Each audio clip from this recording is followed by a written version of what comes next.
નમસ્કાર મિત્રો, સ્વાગત છે આપ સૌનું ગુજરાત ટુડે ન્યૂઝમાં। ચાલો નજર કરીએ ગુજરાતના બધા 34 જિલ્લાની નાની મોટી ખબર પર। પરંતુ તેના પહેલા તમે આ વિડિયો કયા જિલ્લા કે ગામ શહેર મોહલ્લામાંથી જોઈ રહ્યા છો અમને કોમેન્ટ કરીને જરૂર જણાવો, જેથી અમે તમારા ગામ શહેર મોહલ્લાની ખબર તમને સૌથી પહેલા પહોંચાડી શકીએ। ખબરોની શરૂઆત કરતા પહેલા એક રિક્વેસ્ટ છે કે તમે આ વિડિયોને લાઈક કરી દો, કારણ કે જ્યારે તમે વિડિયો લાઈક કરો છો ત્યારે જ YouTube અને લોકોને આ વિડિયો બતાવે છે। તેથી અમારા માટે તમારો એક લાઈક ખૂબ જ જરૂરી છે।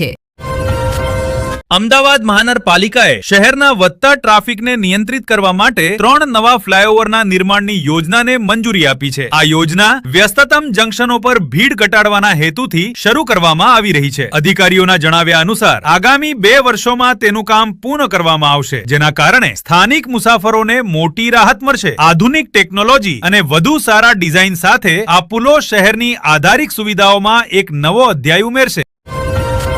રાજકોટમાં સ્થાનિક પ્રશાસને પ્લાસ્ટિક કચરાની સામે એક મોટું અભિયાન શરૂ કર્યું છે। તેના હેઠળ શહેરના મુખ્ય બજારોમાં સિંગલ યુઝ પ્લાસ્ટિકના ઉપયોગ પર સંપૂર્ણ પ્રતિબંધ મૂકવામાં આવ્યો છે। નિયમોનું ઉલ્લંઘન કરનાર દુકાનદારો પર ભારે દંડ લાદવાની જાહેરાત કરવામાં આવી છે। મહાનગરપાલિકાનું લક્ષ્ય શહેરને સંપૂર્ણપણે કચરા મુક્ત અને પર્યાવરણને અનુકૂળ બનાવવાનું છે, જેમાં જનતાનો સહકાર અનિવાર્ય માનવામાં આવ્યો છે। સુરતમાં કાપડ ઉદ્યોગે નિકાસના નવા આંકડા સ્પર્શ્યા છે, જેના કારણે વ્યાપારી વર્તુળોમાં ઉત્સાહનો માહોલ છે। વૈશ્વિક બજારમાં માંગ વધવાને કારણે સ્થાનિક કારીગરો અને વેપારીઓને મોટા ઓર્ડરો મળી રહ્યા છે। સરકારે પણ ટેક્સટાઇલ પાર્કના વિસ્તરણ માટે વધારાની જમીન ફાળવવાનો નિર્ણય લીધો છે। આથી માત્ર આવકમાં વધારો નહીં થાય, પરંતુ હજારો યુવાનો માટે રોજગારીના નવા અવસરો પણ ઊભા થશે।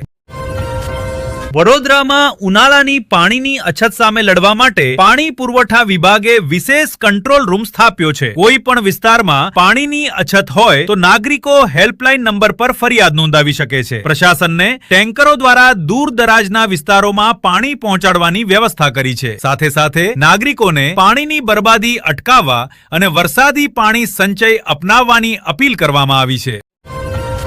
કચ્છના રણમાં પર્યટનને પ્રોત્સાહન આપવા માટે નવી આધારિક સુવિધાઓનું ઉદ્ઘાટન કરવામાં આવ્યું છે। સ્થાનિક હસ્તશિલ્પને પ્રોત્સાહન આપવા માટે એક નવું હાટ બજાર પણ શરૂ કરવામાં આવ્યું છે, જ્યાં પર્યટકો સીધા કારીગરો પાસેથી સામાન ખરીદી શકશે। સીમા પર્યટનને ધ્યાનમાં રાખીને સુરક્ષા વ્યવસ્થાને પણ કડક બનાવવામાં આવી છે। પર્યટન વિભાગને આશા છે કે આ વર્ષે આવનારા વિદેશી પર્યટકોની સંખ્યામાં રેકોર્ડ વધારો થશે। જામનગરમાં રિલાયન્સ ઇન્ડસ્ટ્રીઝ પાસે એક નવા ગ્રીન હાઇડ્રોજન પ્લાન્ટની આધારશિલા મૂકવામાં આવી છે। આ યોજના નવનીકરણીય ઉર્જાના ક્ષેત્રમાં ગુજરાતને અગ્રણી રાજ્ય બનાવવાની દિશામાં એક મોટું પગલું છે। આથી માત્ર કાર્બન ઉત્સર્જનમાં ઘટાડો નહીં થાય, પરંતુ ટેકનિકલ ક્ષેત્રમાં નવા રોકાણોના દ્વાર પણ ખુલશે। સ્થાનિક રહેવાસીઓ માટે આ યોજના આર્થિક અને ઔદ્યોગિક વિકાસનું નવું કેન્દ્ર સાબિત થવાની છે। ભાવનગરના અલંગ શિપ બ્રેકિંગ યાર્ડમાં પર્યાવરણીય સુરક્ષાના નવા નિયમો અમલમાં મૂકવામાં આવ્યા છે। હવે જૂના જહાજોને તોડવાની પ્રક્રિયામાં આંતરરાષ્ટ્રીય સુરક્ષા ધોરણોનું કડક પાલન કરવું પડશે। આથી ત્યાં કામ કરતા મજૂરોની આરોગ્ય સ્થિતિમાં સુધારો થવાની આશા છે। પ્રશાસને સ્પષ્ટ કર્યું છે કે પ્રદૂષણ ફેલાવતી એકમોના લાયસન્સ તાત્કાલિક અસરથી રદ કરી શકાય છે। જૂનાગઢમાં ગિરનાર રોપવે માટે નવી ટિકિટ દરો અને ઓનલાઈન બુકિંગની સુવિધા શરૂ કરવામાં આવી છે। ઉનાળાની રજાઓને કારણે શ્રદ્ધાળુઓની ભારે ભીડને ધ્યાનમાં રાખીને સુરક્ષા અને સુવિધાઓમાં વધારો કરવામાં આવ્યો છે। તળેટીથી લઈને પર્વત શિખર સુધી સફાઈ અભિયાન પણ ચલાવવામાં આવી રહ્યું છે। સ્થાનિક પ્રશાસને મુસાફરોને સલાહ આપી છે કે તેઓ પ્લાસ્ટિકની બોટલો ઉપર ન લઈ જાય। અમરેલી જિલ્લામાં જંગલી પ્રાણીઓના હુમલાની વધતી ઘટનાઓને ધ્યાનમાં રાખીને વન વિભાગે હાઈટેક દેખરેખ શરૂ કરી છે। ગીરના જંગલોને લગતા ગામોમાં થર્મલ ડ્રોન અને સેન્સરો લગાવવામાં આવ્યા છે, જેથી સિંહોની અવરજવર પર નજર રાખી શકાય। ગ્રામજનને રાત્રિના સમયે એકલા બહાર ન નીકળવાની ચેતવણી આપવામાં આવી છે। વન રક્ષકોની વિશેષ ટીમો સંવેદનશીલ વિસ્તારોમાં સતત પેટ્રોલિંગ કરી રહી છે। મહેસાણામાં કૃષિ વિજ્ઞાન કેન્દ્ર દ્વારા ખેડૂતો માટે આધુનિક જૈવિક ખેતી વિષયક એક કાર્યશાળા યોજાઈ। નિષ્ણાતોએ જમીનની ઉર્વરતા વધારવા અને રાસાયણિક ખાતરના વિકલ્પો વિશે માહિતી આપી। મોટી સંખ્યામાં સ્થાનિક ખેડૂતોએ આ કાર્યક્રમમાં ભાગ લીધો અને પોતાની સમસ્યાઓના ઉકેલ મેળવ્યા। રાજ્ય સરકાર જૈવિક ઉત્પાદનોના માર્કેટિંગ માટે વિશેષ સબસિડી યોજના પણ લાવવાની છે। આણંદમાં અમૂલે પોતાની નવી દુગ્ધ પ્રોસેસિંગ એકમની શરૂઆત કરી છે, જેના કારણે દુગ્ધ ઉત્પાદકોને સીધો લાભ મળશે. આ આધુનિક પ્લાન્ટમાં દરરોજ લાખો લીટર દૂધ પ્રોસેસ કરવાની ક્ષમતા છે. આથી આસપાસના ગામોના પશુપાલકોને પોતાની ઉપજના વધુ સારા ભાવ મળશે. સાથે સાથે ડેરી ઉત્પાદનોની ગુણવત્તા સુધારવા માટે નવી લેબોરેટરી તપાસોને પણ સામેલ કરવામાં આવી છે. ગાંધીનગર સ્થિત ગિફ્ટ સિટીમાં અનેક આંતરરાષ્ટ્રીય નાણાકીય કંપનીઓએ પોતાના નવા ઓફિસો ખોલવાની જાહેરાત કરી છે. આથી ગુજરાત ભારતના સૌથી મોટા ફિનટેક હબ તરીકે ઉભરી રહ્યું છે. સરકાર અહીં વિશ્વસ્તરીય આધારિક માળખું અને કર સંબંધિત છૂટછાટો આપી રહી છે. આવનારા મહિનાઓમાં અહીં હજારો આઈટી અને બેન્કિંગ વ્યાવસાયિકોની ભરતી થવાની સંભાવના છે, જે યુવાનો માટે સુવર્ણ અવસર છે.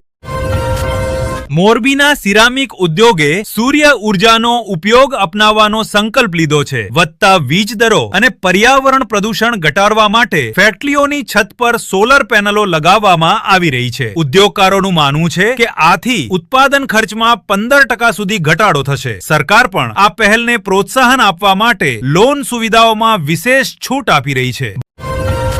ભરૂચના દહેજ ઔદ્યોગિક વિસ્તારમાં એક મોટી રાસાયણિક એકમમાં સુરક્ષા અભ્યાસ એટલે કે મોક ડ્રીલનું આયોજન કરવામાં આવ્યું. તેનો હેતુ કોઈ પણ આપત્તિકાલીન પરિસ્થિતિ અથવા ગેસ લીકેજ દરમિયાન ઝડપી કાર્યવાહી કરવાની ક્ષમતા તપાસવાનો હતો. સ્થાનિક પોલીસ, અગ્નિશામક દળ અને આરોગ્ય વિભાગે આ અભ્યાસમાં સમન્વય સાથે ભાગ લીધો. ઔદ્યોગિક સુરક્ષા સુનિશ્ચિત કરવા માટે પ્રશાસન નિયમિત રીતે આવી પ્રવૃત્તિઓનું આયોજન કરી રહ્યું છે.